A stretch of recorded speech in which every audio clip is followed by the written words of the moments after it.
Control 810. We've got our clout going down on Little River Road. It's a white male, blue jeans, light blue shirt.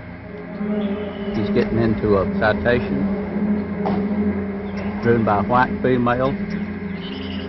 Looks like he got a purse, maybe a camera. Got into a blue Chevrolet, headed west on Little River Road. 700-415. 517 myself, Art, east of Bull Falls, in position to make that stop. 700 copy. Let's go.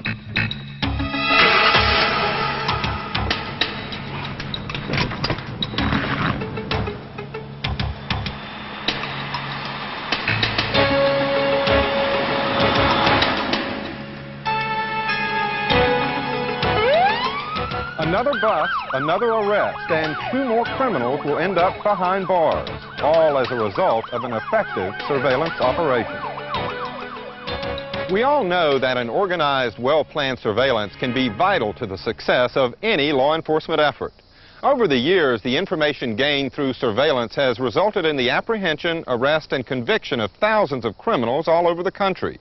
And although each surveillance has a unique strategy and may employ different techniques and procedures, they all revolve around one fundamental principle: to remain unseen, to blend into the environment, to gather information without your subject knowing you're there.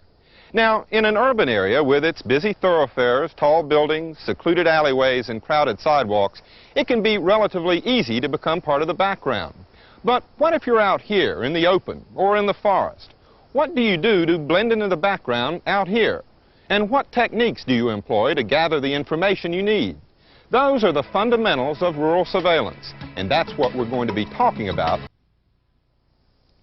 There are 2 fundamental principles that are key to the success of rural surveillance operations: thorough planning and preparation for the operation itself, and the proper application and execution of the surveillance strategy.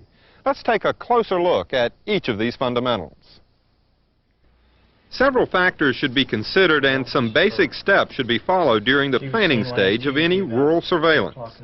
The first step is to identify the objective of the surveillance. Make sure you know what you're trying to accomplish. You might want to obtain evidence of a crime or probable cause for an arrest or a search warrant. You might want to check on some informants or verify the information they've provided. Into a blue. A surveillance could also be employed to prevent someone from committing an illegal act, or in the case of our car clouters at the beginning of the program, to catch them during the actual commission of the crime.